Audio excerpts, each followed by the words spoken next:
Induction is a form of reasoning, and it's usually explained, and I'm sure you've heard it before, explained in one class or another, or some context or another, in conjunction with deductive reasoning. Deductive reasoning is looking at the phenomenon of implication. In deductive reasoning, we have premises, and we see what is implied by those premises. And the idea is that if our premises are true, that whatever they imply must also be true. And so in deductive reasoning, if we're interested in the truth of our conclusions at least, it's all about the truth of the premises. Because the idea is that whatever follows from the premises, if the premises are true, must also be true. And inductive reasoning is different. Inductive reasoning is looking at things that happen, or events in the world, and then drawing conclusions from the occurrence of those events. So, it's often thought of as a form of generalization, but it's a little different from that. Let's take a sort of typical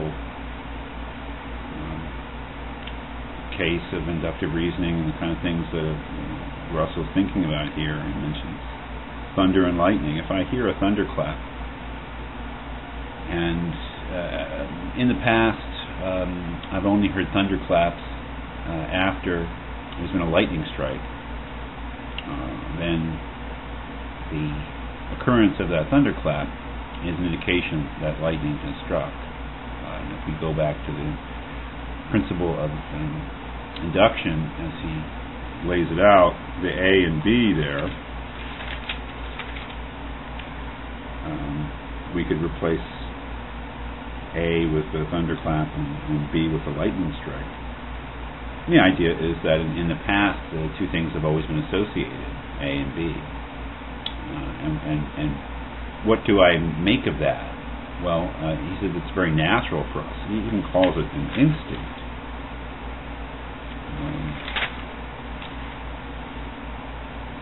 That I believe that those two things will be associated in the future. That is, they've always been associated in the past, so they will always be associated in the future. Well, Russell says that is an instinctive belief. That is something that perhaps it's natural for us to sort of have certain habits of mind where, if we're used to seeing two things together, always together, that if we see one of them, we naturally think that the other one must be present too. But that's simply a habit that's caused in us in some psychological way by our past experience. Is there any real basis for claiming that those two things always go together? Well, no. You'll see that in his discussion of induction, he continually mentions the concept of probability. Russell says that if two things, A and B, whatever they are, have always been associated in some sense in our experience in the past, then the most we can say is that it is probable that they will be associated in the future. We cannot say with absolute certainty.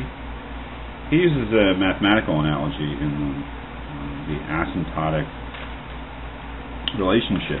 The idea that probability can get closer and closer and closer to certainty in the same way that I think it's a hyperbolic curve can get closer and closer and closer to the limit of a straight line, but without actually ever reaching it, but the distance between them becoming infinitesimally small. Our probability can get really, really, really close to certainty, whatever that is, but never actually reach it, because we have to admit that if the whole inductive principle rests upon the idea that things have always happened in the past as they've happened in the past, and so we expect it to be like that in the future, for things to happen like that in the future, that we're already making use of the inductive principle when we make that judgment. So there's nothing really to support it other than our confidence that it is true. But if you think about what he's saying, That is, our whole notion that events and things in the world are causally connected, that the future will be a predictable thing, that, as he says, the bread I eat, all things being equal, will not poison me but nourish me as it has in the past. The basic things in life that we take for granted to be regular and law-like will be regular and law-like. That this is an incredibly important principle. That is, if we couldn't or didn't feel confidence in the inductive principle, if we didn't feel that somehow or another the things in the world that happen were connected, that is, that the thunder clap and the lightning strike were somehow causally connected in the sense that the lightning, or there's some phenomenon caused them both, or one caused the other. If we didn't believe that, and we also didn't believe that those causal connections would hold in the future, then our view of the world would be chaotic. And some people have said, well, like, for instance, the philosopher Hume, David Hume, whom Russell is pretty much relying upon here, I think, would say that, on the one hand, there's absolutely no rational basis for induction, or the kind of inductive reasoning that we engage in. And on the other hand, it's absolutely essential to make use of the inductive principle for us to sort of believe that we live in an orderly world, and to make sense of the world. And that's a practical value too, obviously. We learn from experience, and we couldn't learn from experience unless we thought that the way things happened in the past was some reliable guide to the way things will happen in the future. But the important thing here is that Russell is pointing out that we do make use of a general principle, in this case the principle of induction, in some way or another. I mean, not consciously, but in an implied way, in our thinking about the world, and in our attempt to go beyond the things with which we are acquainted, and to know other things, to know about things that we can't be acquainted with, to know about things that we can't have direct experience of. And the interesting thing for Russell is the status of those principles.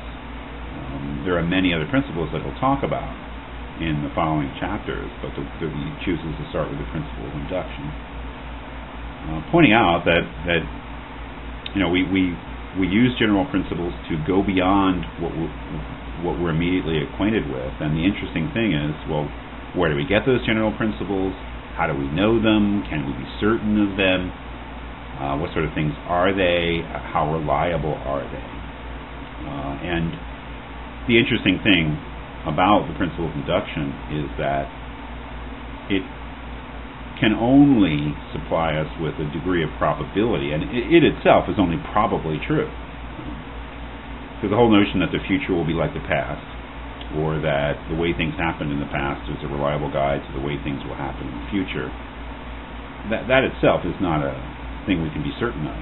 That is, we can imagine a world in which the future is not like the past in fundamental ways. So it couldn't be absolutely necessary. It would only be probable to some degree. Now, that is not true of all of the general principles that Russell thinks that we both know and employ. So, if you have a notion of what he's getting at in induction, the next thing is to go on to other principles, principles which are of a different status, I think, than the principle of induction, which can only be probable. I think that he's moving on to general principles which maybe have let's say, an epistemological status, or a logical status, which is deeper, possibly, than the principle of induction.